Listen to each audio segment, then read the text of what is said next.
I was asleep last night when my ex-boss called. My cousin answered half asleep, and she hung up without a word. The next morning, I woke up to 99 missed calls. I texted a question mark, and she instantly replied, "I'm downstairs." Who would have thought a woman famous for her cold elegance would drive 1,000 miles overnight because of a misunderstanding? Her eyes were red, her voice trembling. "I'm done pretending. Don't look for anyone else, please. My heart is yours." I was stunned. Just 3 months ago, she swore she'd never love anyone. How did she change so suddenly?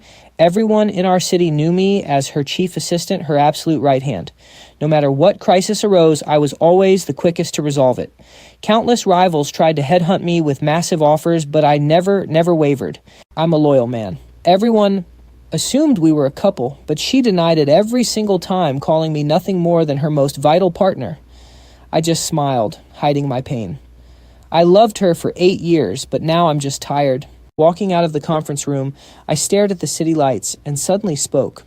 "Boss, I want to take a long leave starting tomorrow. Honestly, I wanted to quit, but I knew she'd never accept it, so I decided to ease into it." Sure enough, her brow furrowed. "What's the reason?" I said calmly. "The last project drained me. I just need a rest." Seeing the dark circles under my eyes, her gaze softened and she agreed. "All right." On the drive home, the car swerved. The momentum threw me against her, and she instinctively caught me in her arms. Her familiar warm scent wrapped around me. "Why are your hands so cold?" "Wear more layers." I gently pushed her away. "I know." She frowned at my distance. "Are you avoiding me lately?" It was true. Both at work and in my thoughts, I was consciously keeping my distance. Before I could answer, she asked, "Is it because of the rumors about me and Shen Chengyu? He was our brand ambassador, and the media was full of gossip about them." I knew it was fake, so I shook my head. "No." But she suddenly pulled me close, resting her head against my chest. "I don't like him," she whispered. "I know," I murmured. I knew she couldn't love anyone, and I was no exception. Watching the city lights flicker outside, I tried to sound casual. "Ciyou, I'm just tired. You haven't given me a real break in years." In private, she liked me calling her by name. I used to think I was special, but that didn't mean love. 3 years ago on Valentine's Day, I asked her out. "Ciyou, let's get dinner tonight." She looked at me with a trace of amusement, speaking so carelessly. "We aren't a couple. Why would we celebrate Valentine's Day?" That was the moment I realized I was nothing to her. Even though we were closer than anyone, she would never give me the love I wanted. Pushing those bitter memories aside, I got out of the car and said quietly, "I'm heading up first." She wanted to come with me, but hesitated, only reaching out to fix my messy scarf. "Rest well," she said. I forced a smile. "You have a dinner tonight. Drink less." I didn't tell a single soul, but this vacation was permanent. I was never coming back to her side. December 17th, just 2 days before going home. Right after I hung up with my mother, the doorbell rang. It was the assistant taking over my duties, looking incredibly panicked. He looked desperate. "Assistant Shen, I have an urgent document that needs the boss's signature, but I can't find her anywhere. Everyone says only you can track her down. If we miss the deadline, our department's bonuses are gone." I looked at the paper. It was a key project I had handed over. I decided to help the company one last time as a final favor. I reached out and took the folder. "Give it to me." He thanked me profusely before leaving. I opened my phone, checked social media, and quickly found her current location through a mutual friend. Once I knew where she was, I headed straight there. Arriving outside the private room at the Mujin Club, I spotted her through the glass panel. Just as I was about to push the door open, I heard my own name. Her friend was asking, "Where's that loyal assistant of yours lately?" Another chimed in, "Yeah, isn't he always nagging you about drinking too much, acting like a worried boyfriend?" "Why isn't he here tonight?" Jiang Ciyou replied in a flat, careless tone. "He's on leave." Her answer only invited louder, teasing laughter from the group. "On leave? That's rare. I honestly thought he would gladly sacrifice his entire life to work himself to death for you." My smile froze. It turned out my love for her was a joke to everyone, and she didn't even bother to deny it. Then another voice asked, "But seriously, you haven't dated anyone else for years. Are you actually in love with Assistant Shen?" Silence suddenly blanketed the room. Then I heard her chilly reply, "Love. I don't love anyone. It's the most useless thing in the world." Her voice was cold and dismissive. Her cold words felt like a dagger, shattering the final trace of my affection. I stood frozen in the hallway for a long time before finally pushing the door open. Every eye in the room snapped to me, filled with mocking amusement, but I didn't look at them. I walked straight to her, took out the folder, and handed it over. "Boss, I need your signature on this." I ignored the wine glass in her hand, keeping my eyes strictly professional. The air grew tense. She stared at me with dark eyes, then signed in silence. I took the signed file back and nodded. "Thanks, boss. I'll head out." I didn't say another word, walking out of the private room without looking back once. Her friends tried to ease the tension, telling her to keep drinking, but she put her glass down. "I'm done." She just sat there in silence, staring at the empty doorway with a dark expression. December 18th, my last day before going home. I stayed inside all day, packing my final belongings into my suitcase. I had cleared out the entire apartment, leaving absolutely nothing behind.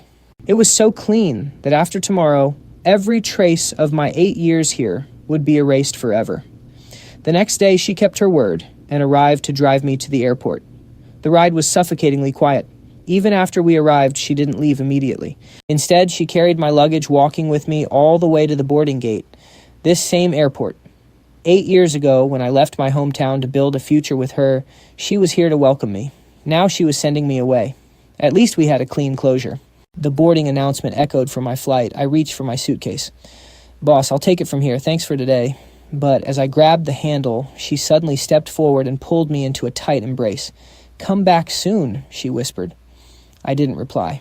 I didn't answer, but I didn't reject her embrace either. I hugged her back gently and whispered, "Take care. Goodbye." When the speaker crackled with a second call, she let go.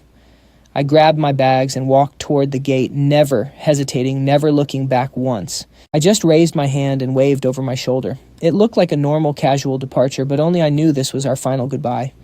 I was leaving this city forever, and our paths would never cross again. She stood there watching my silhouette fade into the crowd. She kept her eyes on me until I vanished completely. Even then, she didn't leave. She stood there for a long time, waiting until my flight took off. Through the massive glass windows, she watched the white plane climb into the sky like a kite with a broken string. It quickly vanished into the clouds. For some reason, her heart clenched with a sudden panic, as if something vital had been lost forever. Right then, her phone buzzed. It was a scheduled email from me. It read, "Let's end things here." Attached was my formal resignation letter. She froze. A resignation. Her brow furrowed deeply as she stared at the vanishing plane, her dark eyes shaking with a sudden storm of emotions. End things.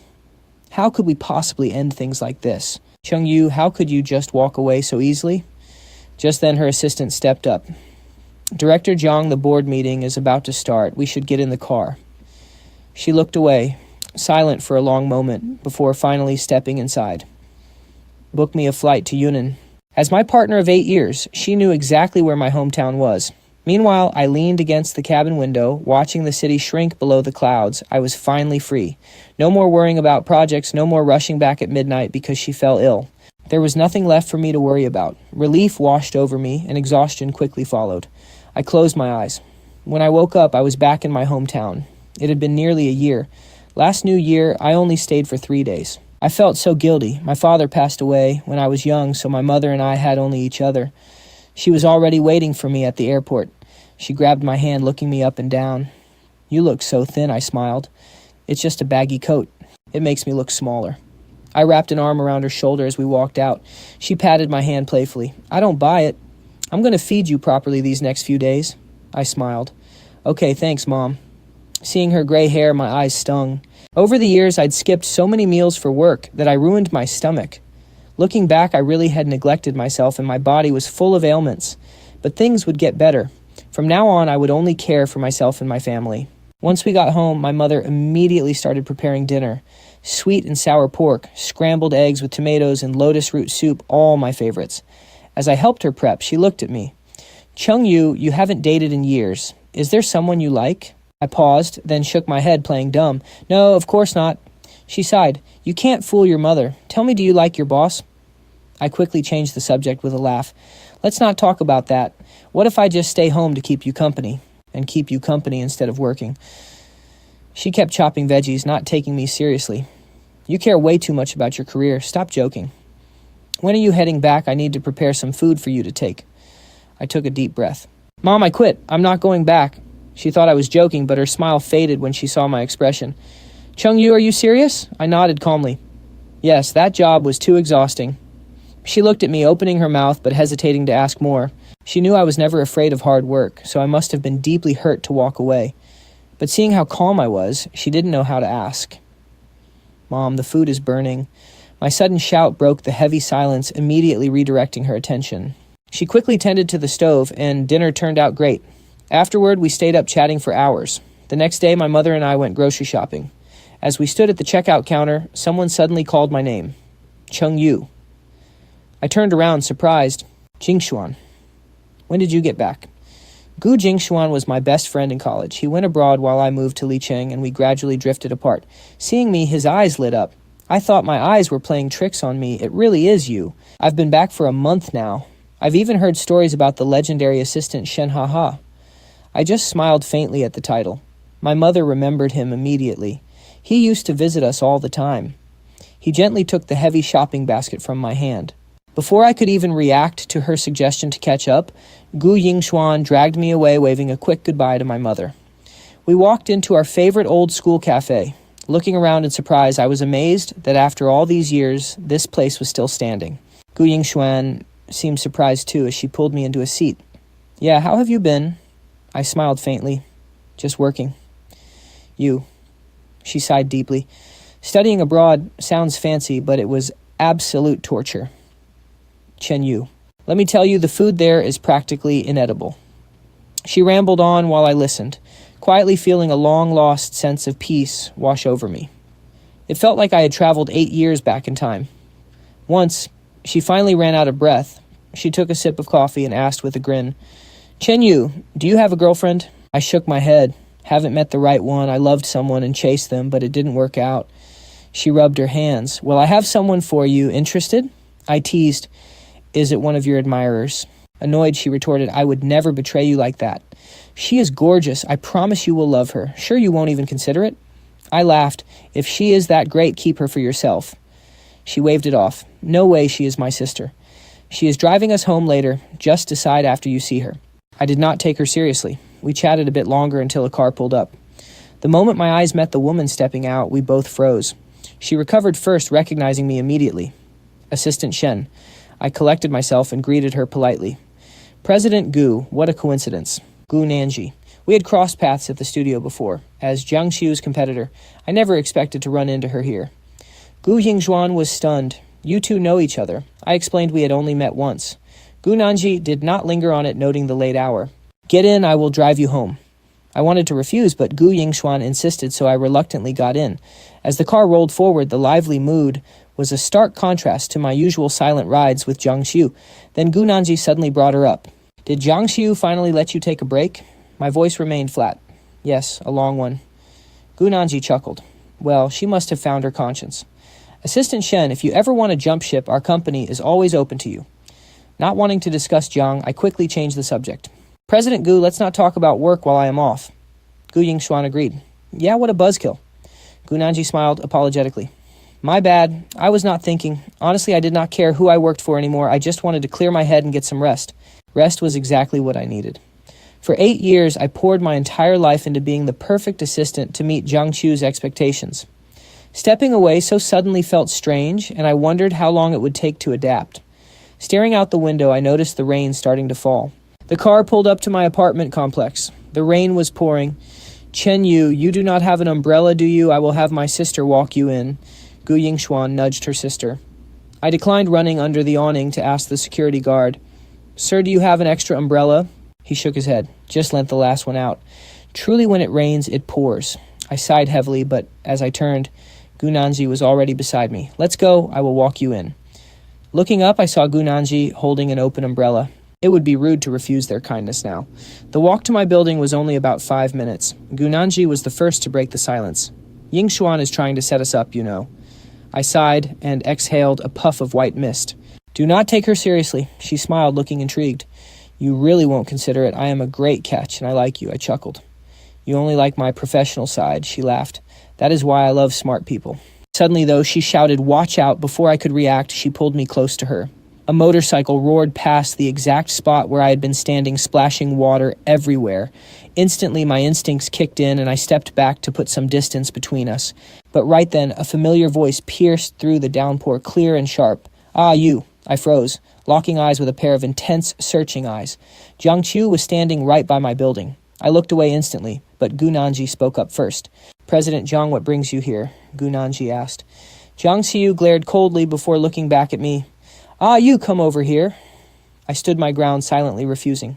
Gu Nanji smirked mockingly. "Even on vacation, you like to manage your assistant's personal life."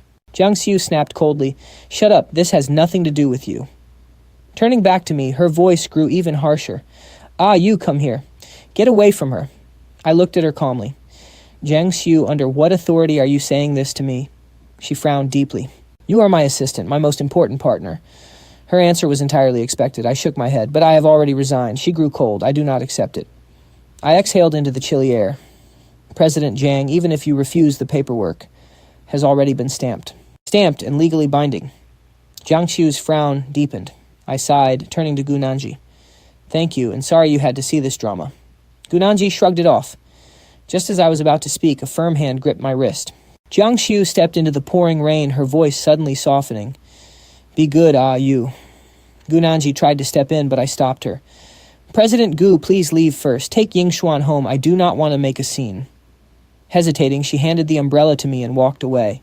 I watched her leave, then said coldly, "Jiang Ciyou, enough. I am truly exhausted." Her eyes were rimmed with red as she stared. "Exhausted?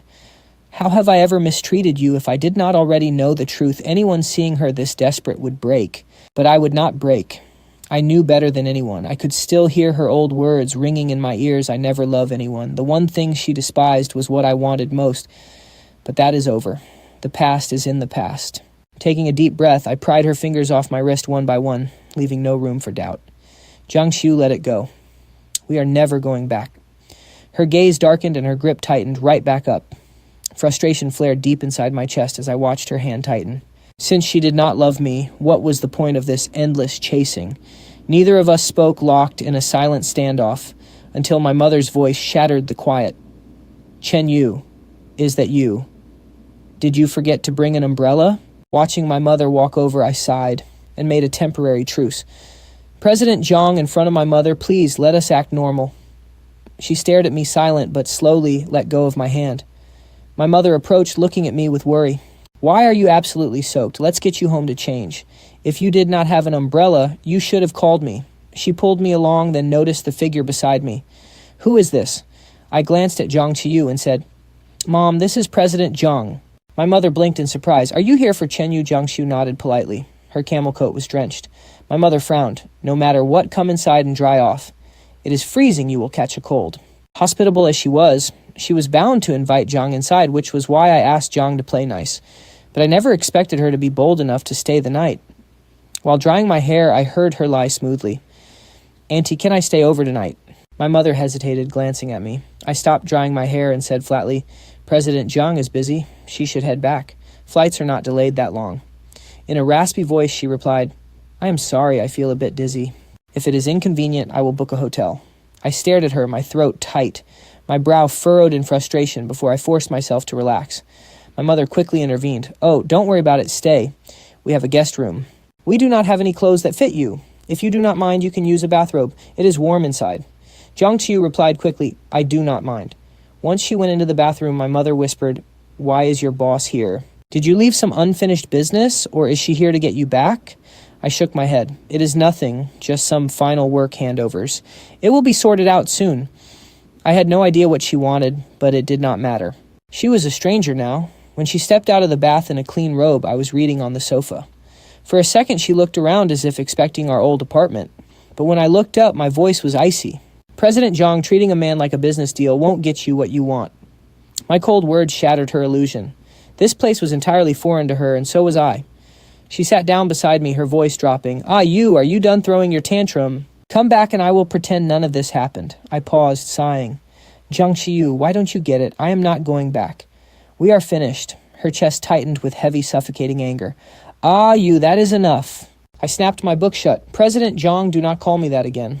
Suddenly, my phone lit up on the coffee table. It was a message from Gu Nanji asking if everything was okay and if Jiang had done anything. I reached for it, but her hand slammed down over mine. She forced her fingers through mine, her expression terrifyingly dark. "Who do you want calling you that, then, Gu Nanji?" I frowned, unable to break free as my voice turned cold. "If that is what you want to believe, then sure." Her eyes darkened, staring at me in heavy silence. My screen flashed again with another text from Gu Nanji. Yingshuan was just worried and snatched my phone. "Sorry for the misunderstanding." Jiang Ciyou froze, visibly relieved. I shoved her hand off and stood up to leave. Her voice fell to a low, desperate whisper that I could still hear. "I am sorry. I was just terrified of losing you. Why else would you leave me?" I could not stay quiet. It was not out of nowhere. She looked at me with genuine confusion, then why I realized I was wasting my breath. She would never understand, so why bother? I shook my head. "Nothing. I am going to bed." "Sleep well, President Jiang. Do not miss your flight." She watched my back, her chest tightening with a strange, crushing pain she had never felt before. She sat in the dark living room, unable to sleep. For 8 years, she had always assumed our apartment was her true home. Not because of the location, but because she knew I would always be waiting there for her. But here in my real family home, she was just an outsider. She saw the photos on the cabinet, including my childhood certificates and my late father's memorial tablet. She had never seen any of this. Jiang Ciyou always assumed she knew me inside out. But now she realized the truth. She knew nothing about me, while I knew everything about her. 8 full years together, yet he still can't fathom why I left. When I woke up, Jiang Ciyou was gone just like in the past, leaving no trace behind. His sudden appearance and quiet departure made it feel as if none of it had actually happened. But I quickly regained my peace of mind. A few days later, Christmas Eve arrived on December 24th. Jiang Ciyou and Shen Chengyu met again for a promotional event to feed their shipping fans. As always, Jiang Ciyou remained expressionless while Shen Chengyu faced the cameras with a stiff smile. When it finally ended, Shen Chengyu's face fell. He casually asked Mr. Jiang is Assistant Shen's hometown in Yunnan. Jiang Ciyou paused mid-step and gave a low murmur of assent. Shen Chengyu rambled on. "That's perfect. I actually planned a vacation there for a few days. Assistant Shen is so reliable he can be my guide, so I won't get scammed. Tomorrow is Christmas. You must be going to spend it with him, right?" Mr. Jiang Ciyou pursed his lips tightly and offered no reply. Shen Chengyu didn't care if he answered, adding, "Then I won't ruin your quality time together. I'll go some other time." Everyone assumed it was only natural for him to spend the holidays with me, including Jiang Ciyou himself. Once Shen Chengyu left, he told his driver to head to my apartment. Ever since I walked out, this was his very first time returning here. Without me around, this place had become nothing more than a cold, ordinary apartment to him. As he went to open the door, those few digital passcode numbers were something he had used for 8 years, engraved into his muscle memory. Pushing the door open, he was no longer met by the cozy, familiar room. It was clean and empty, devoid of any sign of life. Over the years, my side was the only place he ever felt relaxed. But now I was gone, having ruthlessly wiped away every single trace of my existence. Jiang Ciyou couldn't fathom how two people who were once so intimate could drift apart so suddenly. What could have driven me to make such a choice? We had promised to always talk out our conflicts and solve any problem. He rubbed his temples and collapsed onto the dust-sheeted sofa, smuttering under his breath, "Shen Chengyu, you lied to me." Suddenly, the first fireworks shooting into the sky startled Jiang Ciyou awake. It was already past midnight. Christmas had officially arrived, and the street below began playing lively Christmas songs. In previous years, I would cancel all my work just to spend this holiday at home with him. I would prepare a thoughtful gift and cook a massive feast. We would snuggle together in the freezing winter, sometimes watching a movie, sometimes strolling along the river, and sometimes visiting the amusement park. Would Shen Chengyu return this year? He once wouldn't have hesitated on the answer, but now he was unsure. No, Chengyu couldn't leave him. He would bring him back. He absolutely could not afford to lose him. Jiang Ciyou immediately called Xiao He, ordering her to book him the earliest flight to Yunnan. On the other end, Xiao He had just been shaken from her sleep. Dazed, she suddenly realized Jiang Ciyou was going to find me and quickly agreed to make the booking. Waking up, she was dazed for a moment before realizing Jiang Ciyou was actually going to find me. She quickly agreed to book the flight. Meanwhile, I was looking up at the fireworks, watching them bloom beautifully, lighting up the night sky before silently fading into the dust. I love fireworks. One of my few memories of my father is our family of 3 by the river, watching the spectacular fireworks display across the water. Everyone was smiling, their eyes filled with colorful lights. Later, the day I met Jiang Ciyou also happened to be during a grand firework display. I once believed it was a fateful meeting, but after 8 years, I never got to hear him say he loved me. Just then, Gu Yingshuan's cheerful voice echoed from a distance.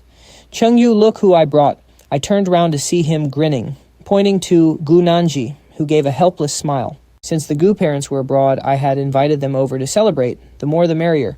In the past, because Jiang Ciyou hated crowds, we always spent holidays quietly. After accommodating him for so long, I couldn't even summon the energy to celebrate anymore. Suddenly, Gu Nanji asked me, "Did you and Jiang Ciyou really have a falling out?" I smiled calmly. "We never had much of a relationship. I just resigned and left, that's all." Hearing his name again, I found I didn't care anymore. Gu Yingshuan overheard our conversation and chimed in, eager to play matchmaker. "Chengyu, why don't you give it a shot with my sister? Isn't the best way to move on to start dating someone new?" I shook my head helplessly. "I'm not heartbroken. I just quit my job." He wanted to argue, but my mother's voice interrupted us. "Dinner's ready. Come inside, it's freezing out, Gu Nanji," and I both silently ignored Gu Yingshuan's whining and walked inside together. The four of us sat around a square table laughing and chatting. I felt more than ever that leaving Jiang Ciyou was the right decision. The next morning, I woke up early to sweep the firework debris outside. Dawn had just broken and most people were still in bed. It was quiet save for the sound of my broom until footsteps approached behind me. I merely stepped aside to make way.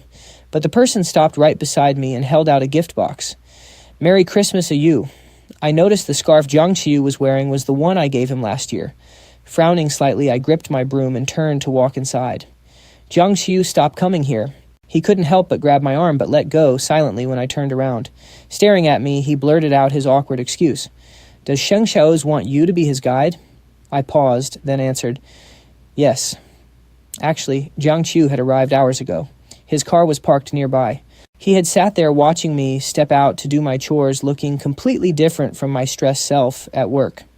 I looked relaxed and content. A strange emotion flooded Jiang Ciyou's chest. I was actually happier after leaving him. He knew that for my own good, he should walk away. But he couldn't do it, not for the life of him. So Jiang Ciyou stepped forward, grasping for an excuse. "Could you be my guide and show me around, even just as former colleagues?" He practically squeezed those last two words out of his throat. He never imagined a day would come when our relationship would be reduced to just former colleagues. Without a moment's hesitation, I shook my head. "No, Mr. Jiang. If you ask, plenty of guides would leap at the chance. Don't waste your time on me." Jiang Ciyou clenched the gift in his hand and whispered, "You can't we even be friends?" I replied without a second thought. "No." He pressed on, "Why, we've known each other for 8 years. Why can't I even compare to Sheng Shaozi?" I sighed deeply. "It's different." Jiang Ciyou's eyes reddened as he demanded to know what was so different. My lips parted, but I didn't know where to start. What could I even say? That I left because you don't love me? I couldn't say that. It would make me look like a child throwing a tantrum waiting to be coaxed. In reality, I had truly let go. I didn't want to bring up the past, including how deeply I had loved him. When I didn't answer, Jiang Ciyou grabbed my arm with bloodshot eyes. You tell me why." Pushed to my limit, I spoke up slowly. "Because I'm tired. I don't want to work for you, care for you, or even see you anymore. I can never relax when you're around." Jiang Ciyou stiffened, waiting in the car. Xiaohe grew anxious watching us pull back and forth. After hesitating for a long while, she finally stepped out and hurried over. She tried to persuade me earnestly, "Chengyu, please, just forgive Mr. Jiang. It's normal for couples to fight, but you can't just avoid him forever." Before she could finish, I cut her off firmly. "Xiaohe, you've misunderstood. Mr. Jiang and I were never in that kind of relationship." Hearing this, Xiaohe froze. "How is that possible?" I turned my gaze to Jiang Ciyou. "Mr. Jiang, am I right?" Xiaohe looked desperate, her eyes practically pleading. "Mr. Jiang, deny it. Hurry up and coax Assistant Shen." Jiang Ciyou furrowed his brows, whispering a single word. "Yes." I gently patted Xiaohe's shoulder. "Mr. Jiang and I were employer and employee. Now that I've resigned, we have no relationship. Work hard so you can get promoted to special assistant." With that, I turned and walked away. From start to finish, I was actually the calmest one. A heavy silence fell over the doorway. It took a while for Xiaohe to recover from her shock. She looked at Jiang Ciyou hesitating while he stared at the crushed gift box in his hands, his grip tightening as he stood in silence. Xiaohe asked carefully, "Mr. Jiang, what time is our return flight today?" Jiang Ciyou's voice was raspy. 3 p.m. He paused, his hand holding the gift, rising and falling, unable to bring himself to throw it away. Finally, he put it away and walked back to the car. Let's head back. The car slowly started. Jiang Ciyou leaned silently against the seat, his dark eyes clouded and unreadable. Xiaohe glanced at him through the rear-view mirror several times. After hesitating, she finally spoke up. Mr. Jiang, there is something I really have to say. Speak. Xiaohe immediately asked. Mr. Jiang Chenyu spent so many years by your side. How could you never even give him a proper title? No wonder he... She didn't finish, but both knew what she meant. Hearing this, Jiang Ciyou's heart violently shuddered. So this was the reason that had plagued his mind. The unanswerable question suddenly had a clear answer.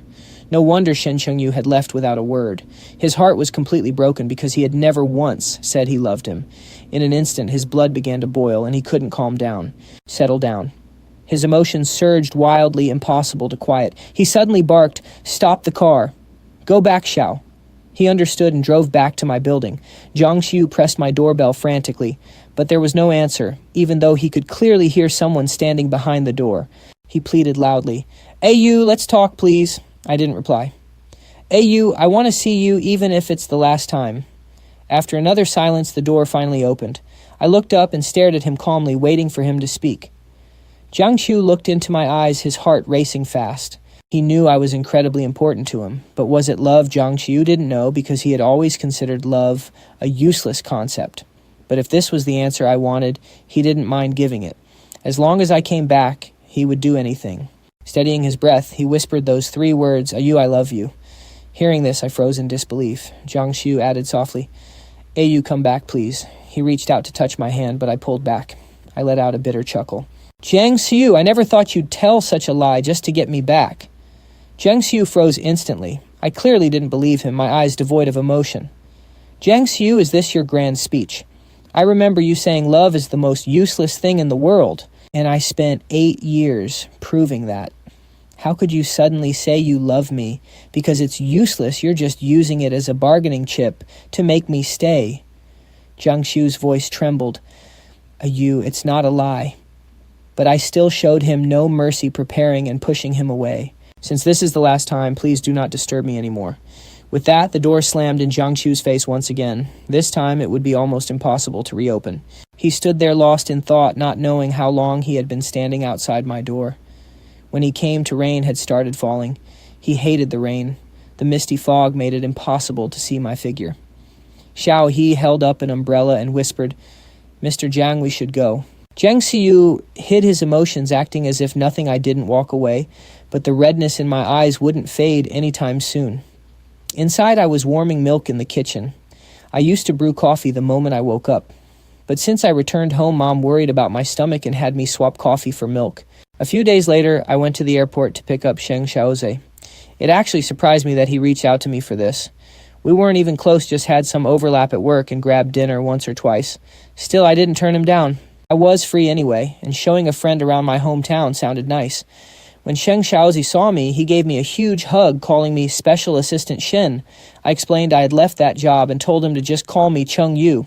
He froze. "Why aren't you the assistant anymore?" I calmly said, "I resigned." Sheng Xiaozi's eyes widened in absolute shock. "Why did Jiang Ciyou burn his bridges and dump you?" I shook my head helplessly. "I left on my own, and I'm really not his boyfriend. Honestly, I'm so tired of explaining this to everyone.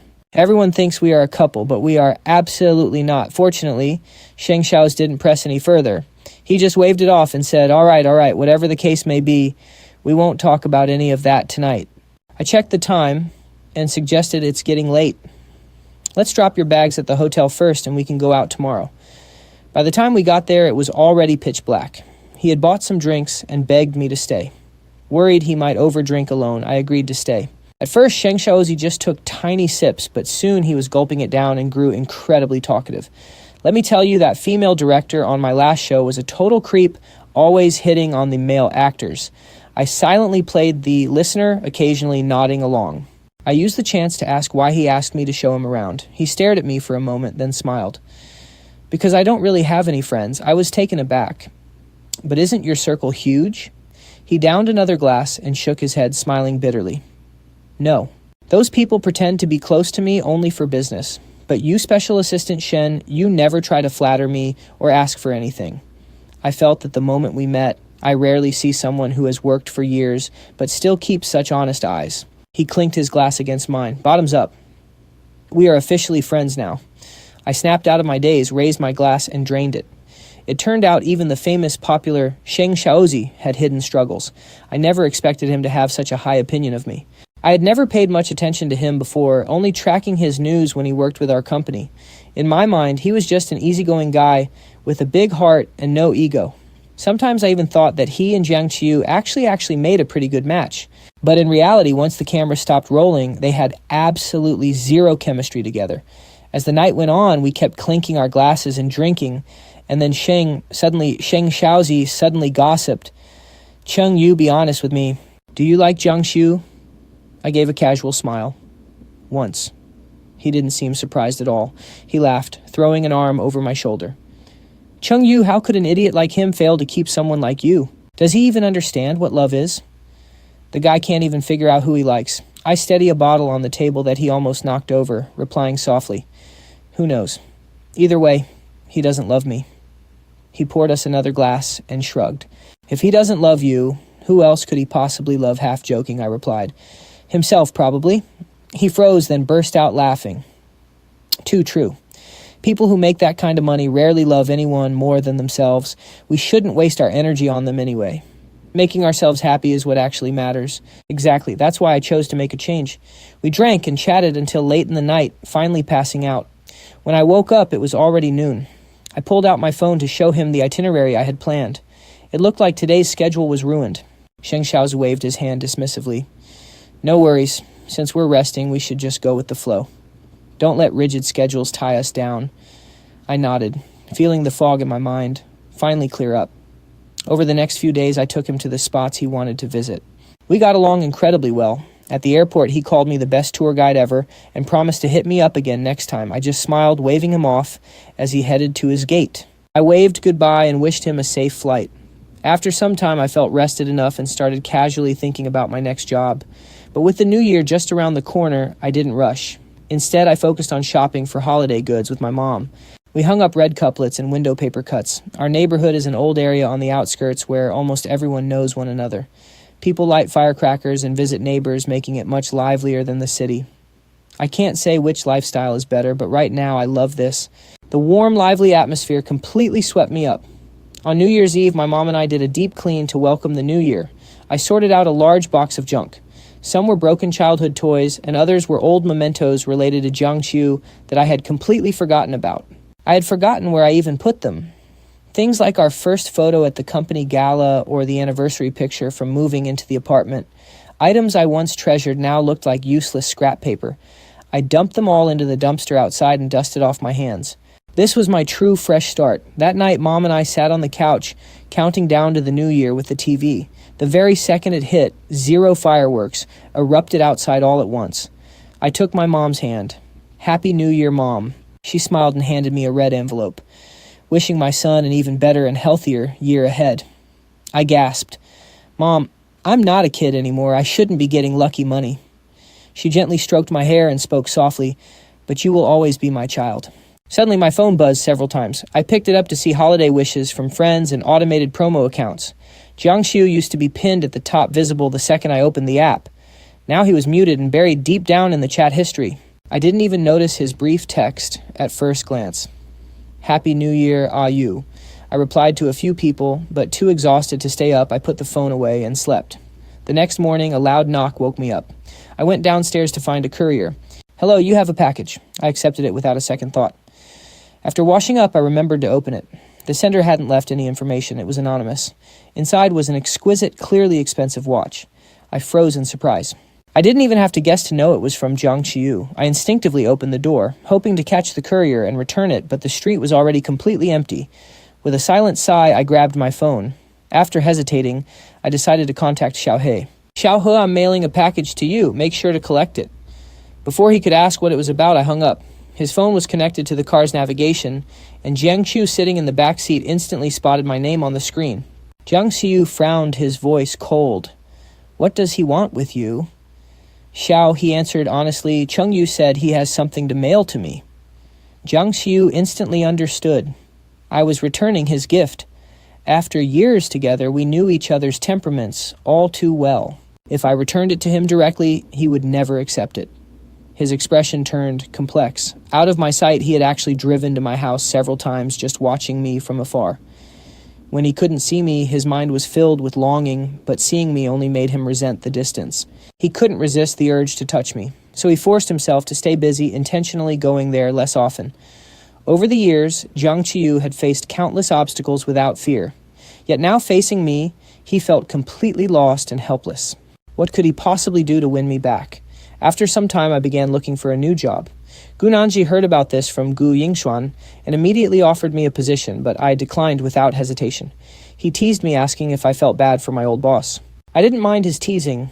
It was true, having just resigned, avoiding a rival company was basic professional ethics. It was partly because Gu Nanji and Jiang Ciyou didn't get along, but mostly because Jiang Ciyou was my former boss. Besides, I really wanted to try something entirely new. But I didn't expect Sheng Shaozi to try and recruit me too. Chengyu, I'm planning to leave the agency and go solo. If you don't mind a small studio, would you be my PR head? Honestly, I wanted to go, but I didn't want to go back to Licheng, so I declined. But just a few days later, Sheng Shaozi was suddenly hit with a massive scandal. I opened social media as usual, and the top trending topic was his name. Sheng Shaozi's public image collapses. Sheng Shaozi acts like a diva on set. My heart sank. Someone was clearly targeting him. I had seen him work with my own eyes, and he never threw tantrums on set. Most of those trending tags were completely fabricated accusations, each one worse and more vicious than the last. I called him immediately. "Are you okay? How is the PR handling this?" On the other end, he laughed weakly. "The company did this on purpose, just my bad luck." My heart tightened. I told my mom and caught an overnight ride back to Licheng. When he opened the door and saw me, he was shocked. "Chengyu, what are you doing here?" I said seriously. "Helping a friend solve a crisis." Without wasting a second, I asked for the details. He seemed dazed for a moment, but his tense nerves finally began to relax. Along with the other staff, we worked urgently through the night and finally controlled the narrative. Most of the smears had been cleared. As everyone sighed in relief, he threw an arm around my shoulder, his eyes turning red. I stiffened for a second, but quickly relaxed, gently patting his back. "It's going to be okay. We didn't do those things, so they won't have real proof, even if they tried to forge it." In a daze, I felt like I was back in his hotel room that night. He had drunk too much, then laughing and crying. From that moment, I truly felt his absolute trust. I don't have many friends myself, but since he appreciates me, I will repay him. Without time or courage to rest, I kept monitoring the web. Suddenly, I spotted my own name. One comment read, "This PR style looks just like an old acquaintance's. Is it Shen Chengyu, the special assistant of Jiang Corporation?" "Yes, I think so too. I ship it." President Jiang must have ordered this because he cares about Xiao's. Someone had made a thread mentioning me, and many chimed in with tons of shippers screaming that they were meant to be. I read through the comments calmly, not caring at all. Once he recovered, Sheng Shaozi complained, "They will literally ship anything. They must be starving." I laughed. "It just means you two look good together." A few minutes later, the hot search refreshed with another post. It was from Jiang Ciyou stating, "Sheng Shaozi and I have only ever had a professional relationship." He had actually initiated the split of their on-screen couple. We were both stunned. Sheng Shaozi joked, "Did he post that for you?" I shook my head. "Maybe he just... Since you are wrapped up in scandals, I figured there is no point pushing our coupleship anymore." Sheng Shaozi frowned, pretending to be annoyed. "Why do I hate the sound of that?" Before I could speak, he sighed. "But you are right. It is dawn. Thanks for the hard work, everyone. Let me treat everyone to a meal. After that, we can go home and sleep." Everyone got up to head out. I was the last one to step off. Just as I was going inside, a voice suddenly called out, "Brother Chengyu, is that really you?" I froze, turned around, and saw those two familiar figures again. I could not help but think Licheng is incredibly small. Sheng Shaozi noticed I was lagging behind, looked back, and saw Jiang Ciyou. He hesitated but did not step in, just waiting nearby. Jiang Ciyou walked right up to me. "Ah, you?" I averted my eyes and turned to leave. "Sorry, I have things to do." It is not a good time to catch up." Jiang Ciyou blocked my path and whispered, "Come back. That special position has always been yours." I replied calmly, "I am honored, but I do not need it anymore." With that, I walked right past him. As I tried to walk away, Jiang Ciyou suddenly grabbed my hand. "You trust me just this once." I looked at him. "What do you want me to believe?" He stared into my eyes with an expression so complex I could not read it. "I love you," he said. I found it laughable. "Mr. Jiang, that joke is not funny. Please let go." "I am tired." Jiang Ciyou slowly released his grip, his eyes dimming as he watched me disappear behind the door. His gaze darkened. Suddenly, Sheng Shaozi's voice echoed from the side. "If you cannot even handle a minor thing like this, I suggest you give up." Jiang Ciyou snapped out of his daze, looking at him with surprise. This was a rare moment where he actually initiated a conversation with Sheng Shaozi. "Since when did you two get so close?" Sheng Shaozi waved his hand casually. "That is between us men, Mr. Jiang. Do not ask." He had long known Jiang Ciyou liked me, but he never imagined we had never actually confirmed our relationship. Sheng Shaozi glanced at him. "This is exactly what you deserve. Deal with it." Without giving Jiang Ciyou a chance to respond, he quickly walked away and caught up with me. Jiang Ciyou stood there, his brow furrowed and his eyes dim. Sheng Shaozi was right. He had been too self-righteous, so he had no right to complain about whatever I chose. Yet he would never give up on me. Just as Sheng Shaozi said, if he could not handle this, then he was not fit to talk about love. After helping Sheng Shaozi, I returned to my hometown. I had promised myself never to return to Licheng, so going there temporarily was already an exception. On my second day back in Yun Province, I suddenly received a recruitment email. But lately, I had been so busy that I had not reached out to any companies at all. I instinctively assumed it was a scam and deleted it. To my surprise, I kept receiving the exact same email every single day for the next few days. It was the exact same email from the exact same sender. Even scammers are persistent, I thought. Curious, I opened it and looked up the company address. It was real. That was when I realized why they were so persistent. This company was actually a branch of the Jiang Group. The branch was set up right here in Yun Province, and Jiang Ciyou had personally come to manage it on a permanent basis.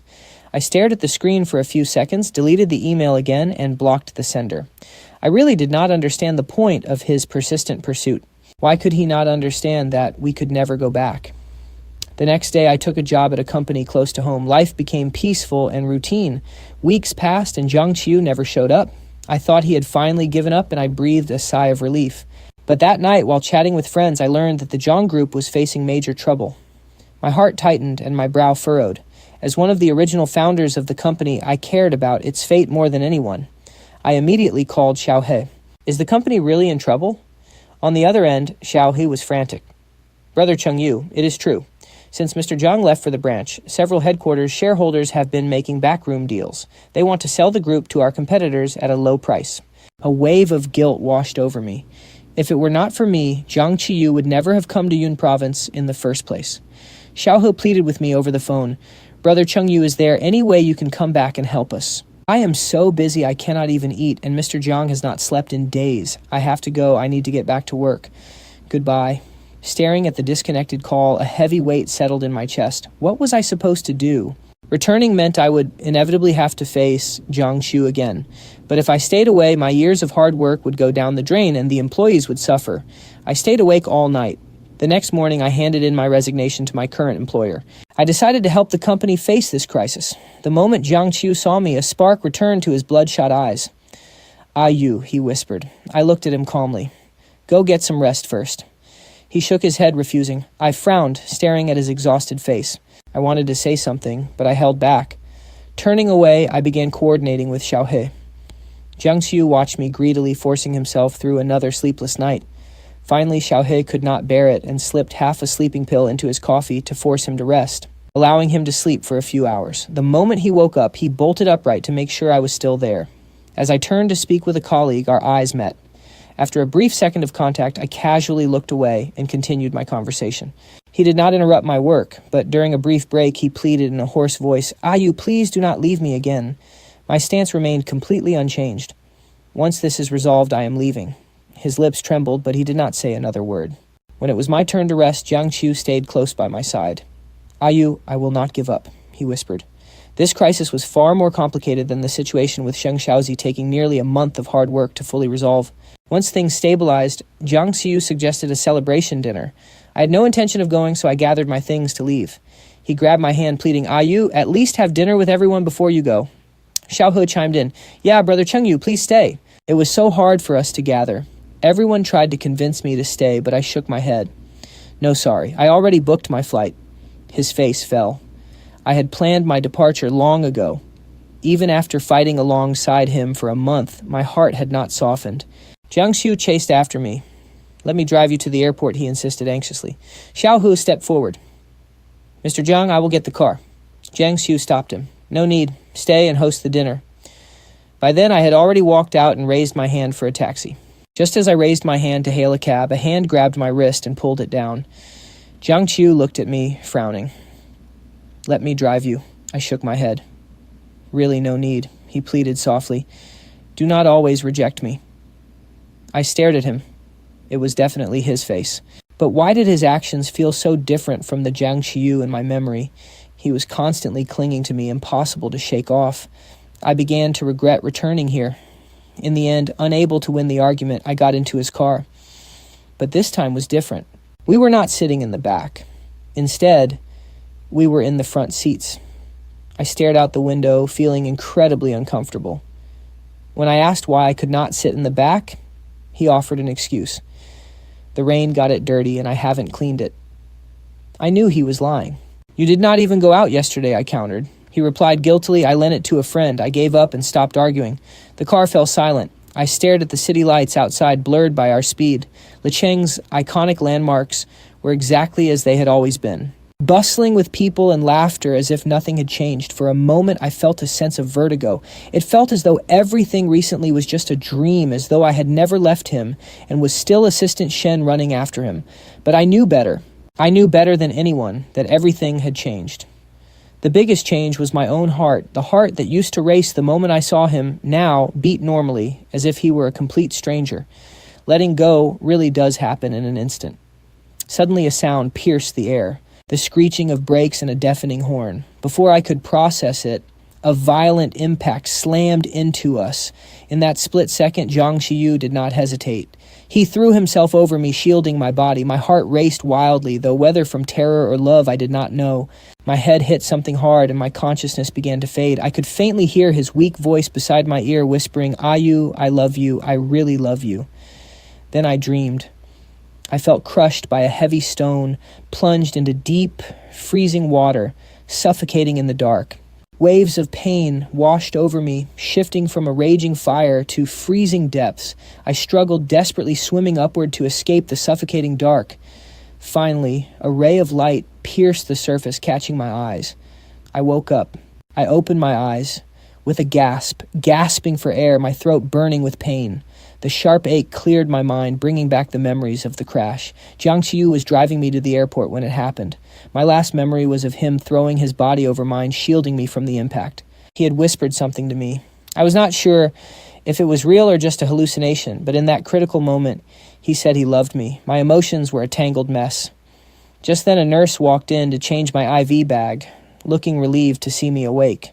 "You are awake, sir. If only your girlfriend could wake up as quickly as you did," she said. I froze. Girlfriend. She must be referring to Jiang Ciyou. There was no point in correcting her mistake right now. I quickly asked how he was doing. The nurse sighed. "He is still in critical condition." My heart clenched as guilt flooded my mind. I knew he had taken the brunt of the impact to protect me, leaving me with only minor injuries. Why did he always have to do things that made me feel so indebted? Yet I could not be cold enough to just ignore him. Even if he had ulterior motives, he truly saved my life. I have never liked owing anyone anything. After a long pause, I sighed and made up my mind. I want to see him. Could you help me over there? Once he recovers, I will leave. The nurse nodded with understanding. All right, let me get an IV stand and I will take you there. 10 minutes later, I stood outside the ICU, peering through the glass window at the scene inside. He lay on the bed with his eyes closed, his face paler than I had ever seen it. A long-forgotten anxiety gripped my heart. I did not want anyone to get hurt, especially not because of me.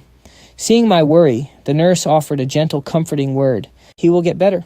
Good people have luck on their side. I tried to force a small smile. Yes, his luck had always been excellent. For 8 years, every project he wanted fell into his hands without fail. He always exceeded his goals. When reporters interviewed him about his success, asking what his greatest stroke of luck was, he would always say, "Ciyou is my greatest luck and my eternal support." We were the perfect partners in everyone's eyes. But every time they asked if we were a couple, he would always hesitate. In the past, Jiang Ciyou would always casually deny it, calling us lifelong partners. But today, when the nurse smiled and said, "You two must have been together forever. She really loves you," I was the one who denied it. Shaking my head, I replied, "No, she doesn't love me. She is not my girlfriend." Now it was the nurse's turn to be stunned. She looked at me then, at Jiang Ciyou lying inside, hesitant to speak. Before she could say a word, the head nurse called her away. I stood alone outside the ward for a long time, my fingertips pressed against the glass, whispering, "Jiang Ciyou, please wake up. I don't want to owe you anything." I turned to leave, but the moment I did, the person on the bed slowly opened her eyes. As if by some telepathic pull, her gaze drifted toward my departing back. Catching sight of me, her consciousness began to slowly return. Knowing Chengyu is safe is enough. Not long after I returned to my own room, a nurse came to tell me Miss Jiang was awake and had been moved to a general ward. Though surprised she woke so quickly, I suppressed my shock and went to see her. When I arrived, the doctor was just leaving her alone. The moment I stepped inside, our eyes locked. I walked closer and saw her right arm wrapped in heavy gauze with traces of blood seeping through. Seeing her like that, the guilt in my chest cut deeper. It felt like a knife twisting deeper. I took a deep breath. "Thank you." Her ventilator was still on, making it hard for her to speak. She remained silent, keeping her eyes locked onto mine without looking away. I clenched my fist slightly and said, "Jiang Ciyou, I won't leave until you recover." Hearing this, her dark eyes flickered slightly. I didn't quite catch it, nor did I care to notice. Over the next 2 weeks, while recovering from my own injuries, I stayed by her side, helping the nurses care for her, putting work on hold. I left the company matters to Xiaohe and my team. Most of the time, I just sat on the sofa by the window, focusing on my own tasks. But to her, this was a long-awaited dream. I was right there beside her within arm's reach. As she slowly recovered, once her ventilator was removed, the first word she whispered was my name. "Ciyou." I watched, but didn't respond. When the doctor left, she suddenly grabbed my hand, her voice incredibly raspy. "Ciyou, I'm not better yet." Startled, I didn't quite understand. "Don't talk yet. Drink some warm water first." I gently pulled my hand away from her grasp, got up, and poured her a cup. But as I handed the water to her, the realization suddenly hit me. I finally understood why she had made such a random comment. Because I had promised not to leave until she recovered, she was terrified that I would turn and walk out right now. I looked up at her, my heart filled with complex, indefinable emotions. Having been confined to that hospital bed for over 2 weeks, she had grown terribly thin. As she held the glass, her knuckles and wrist bones protruded sharply. Yet she didn't seem to care about her state at all, her eyes never leaving my face. The old Jiang Ciyou was never like this. She was supposed to be confident, mature, and a highly commanding, decisive businesswoman. She was always perfectly composed and striking in public. In this moment, I realized more deeply than ever that she had truly changed. I didn't know how to feel about this shift, but seeing her show such vulnerability, I found myself resisting her a little less, though that was the extent of it. She set the cup down. Her fingertips hovered near my forehead, as if wanting to touch me, but not daring to. "Ciyou, does it still hurt?" I shook my head, frowning at her injuries. "Just focus on yourself." She pulled her hand back and smiled faintly. "Ciyou, I've been really happy these past few days." I stared at her soft expression. Her lips curved slightly in a smile, but I remained silent. Just then the door opened, and a woman's voice called out, "Chengyu, are you here? How are your injuries?" Both of us turned toward the door. I was thoroughly confused, while Jiang Ciyou's expression turned ice cold. "Gunanji." I gasped in surprise. "What are you doing here?" Gunanji completely ignored Jiang Ciyou's freezing glare and walked in with a smile, placing a bouquet of flowers into the vase. "Little Xuan heard about your accident and kept nagging me to visit. I only just found the time." I froze. I hadn't told them. Gunanji raised an eyebrow. "Do you think when the great CEO Jiang gets into a major accident and ends up unconscious, people won't dig into it? It's all over the internet." She cast a teasing look at Jiang Ciyou, then turned to me. "But why are you here?" Trying to rekindle your old flame, Jiang Ciyou was already on the verge of shouting at her, but paused at those words. Before I could respond, Gunanji added, "Look at her, so sick and weak. You'd be better off looking at me instead." Unable to listen further, I quickly cut her off. "Enough, stop talking nonsense." Seeing Jiang Ciyou's face darken, Gunanji looked utterly pleased. She was intentionally provoking Jiang Ciyou. Over the years, Jiang Ciyou had caused her plenty of trouble, so she wanted to pay her back. Clearly at her limit, Jiang Ciyou snapped coldly, "Get out." Gunanji hadn't planned on staying anyway, so she waved goodbye to me and left. Once again, only the two of us were left. Jiang Ciyou stared at me, her eyes dark and filled with mixed emotions. I remained silent. Before long, my phone rang. "I'll take this outside." I stood up and left the room, letting out a soft sigh. Being around her always made it impossible for me to fully relax. With a heavy weight on my chest, I answered. It was Shen Chengyu. The moment the call connected, his frantic, worried voice came through. "Chengyu, you were in a car accident. Are you okay?" I smiled to soothe him. "I'm completely fine now." I hadn't told anyone about the accident to keep them from worrying, but just as Gunanji had pointed out with Jiang Ciyou involved, it was only a matter of time before the news reached everyone's ears. As long as my mother didn't know it was fine, she still thought I was just away on business. Sheng Shaozi immediately asked, "Where are you now?" "I'm coming to see you." I told him I was still at the hospital. Startled, he asked, "Are you lying to reassure me?" I quickly explained, "No, it's because Jiang Ciyou was severely injured. She saved me and I don't want to owe her a favor." The line went quiet for a few seconds before he spoke. "All right, I'll visit you in a bit. I thought you had already returned home since I was out of town." I didn't expect something like this to happen. I comforted him. "It's fine, I didn't really get hurt." Just then I heard his manager calling him in the background. "Are you busy?" "Go ahead." He didn't push. "See you later then." Hanging up, I walked back toward the ward. I caught sight of a bizarre scene. Jiang Ciyou was actually pulling the IV needle straight out of her own hand. Pushing the door open, I shouted, "Jiang Ciyou, what are you doing?" She froze, looking at me with a frown. You." Her hand hung down, blood dripping from the wound. I rushed forward to grab her hand, pressing a tissue over the wound while hitting the call button. Frowning deeply, I snapped, "Jiang Ciyou, are you crazy?" She looked up at me, her eyes filled with vulnerability. "Hey, you, please don't leave." An intense anger flared inside me. "Aren't I right here? No matter what, you shouldn't hurt yourself." She fell silent, her eyes locked onto mine. Her other hand reached out tentatively, grabbing onto my wrist. She was afraid to squeeze too hard, yet terrified of letting go.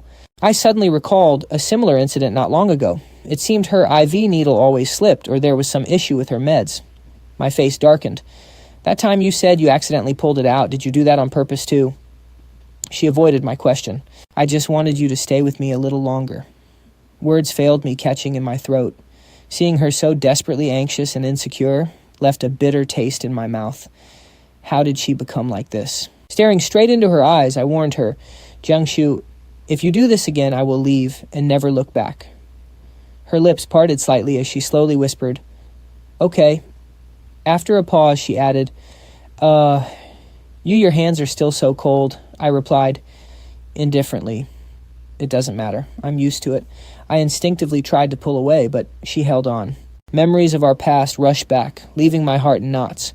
She whispered again, You come back to me." Just then the nurse rushed in. "What happened?" I explained, "Her needle slipped out by accident. Could you replace it?" The nurse hurried over to examine her. Jiang Ciyou had no choice but to let go of my hand. As my warmth faded from her palm, she felt an overwhelming emptiness. She hated this feeling, but having promised me she could only let go, she spent 2 months recovering in the hospital. Though she tried her best to delay, she was eventually discharged. On the day of departure, she insisted on taking me to the airport. I didn't refuse, nor did I show much emotion. Inside the terminal, the boarding announcement echoed, prompting passengers of flight C6528 to board. I picked up my suitcase and told her to take good care of herself. Watching my figure walk away, she felt as if the painful moment of my past departure was repeating itself. An overwhelming panic surged in her chest. Losing all control, she rushed forward and grabbed my hand in a tight grip. You." I frowned and sighed. "Jiang Ciyou, you need to move on." She held on, refusing to let go. "No, I can't, and I don't want to." "You, I can't lose you." I looked away, my stance resolute. "I have to go back. I need to go home and reassure my mother, and I definitely can't stay here.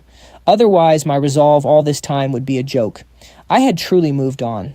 Even if my attitude toward her had softened slightly, it was only that I didn't hate her presence as much.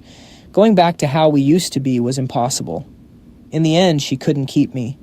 Once again, she watched my plane take off, staring at her empty hand, as a massive void opened in her chest. Timely chimed in, Mr. Jiang, don't give up. I think Brother Chengyu's attitude is softening. Hearing this, she slowly looked up. Really? Back home in Yunnan. My mother rushed over the moment she saw me pulling me to sit. Chengyu, why did your trip take so long? Are you exhausted? Rest up. Feeling a warm glow in my chest, I smiled and shook my head. I'm not tired, Mom. It just took a while. She stroked my hair, her eyes filled with worry. I don't believe you. What do you want for dinner? Mom will cook. Anything you make, Mom, I'll love. She smiled happily. Good, and got up to head toward the kitchen. At that moment, my eyes accidentally drifted to a corner of the living room where a pile of unfamiliar items caught my attention. Curious, I asked Mom, what's that? My mother followed my gaze and said casually, Oh, those packages arrived a while ago. They're addressed to you, so I just left them there for when you got back. I was taken aback. Packages for me. I opened them one by one, a fountain pen, sparklers, a blank folder, and a vintage-style collar stay. They looked like a pile of completely useless junk, almost like a prank. Confused, I flipped the packages over to check the sender. It was no longer anonymous. Written clearly were 3 characters, Jiang Ciyou. Underneath everything was a sheet of paper. A U. I was too self-righteous in the past and ignored your feelings. I'm sorry. If you still remember what these items represent, please believe that my love for you is real. The elegant handwriting was unmistakably hers. I froze for a moment, staring at the pile. Looking at these items, the meaning suddenly clicked. The fountain pen was the very first gift I gave him. The sparklers were from our first celebration of a successful partnership. And the blank folder, it proved, Jiang Ciyou had been quietly holding on to every single memory of me. For a long time, I couldn't pull myself together, a dull ache tightening in my chest. I hesitated before picking up my phone and opening Jiang Ciyou's contact. I texted, asking why he sent these things. His reply came instantly, dodging the question. It simply read, AU I love. I stared at the screen for a long time, then set my phone down without replying. If his feelings are real, let time prove it. Jiang Ciyou, we have plenty of time ahead of us.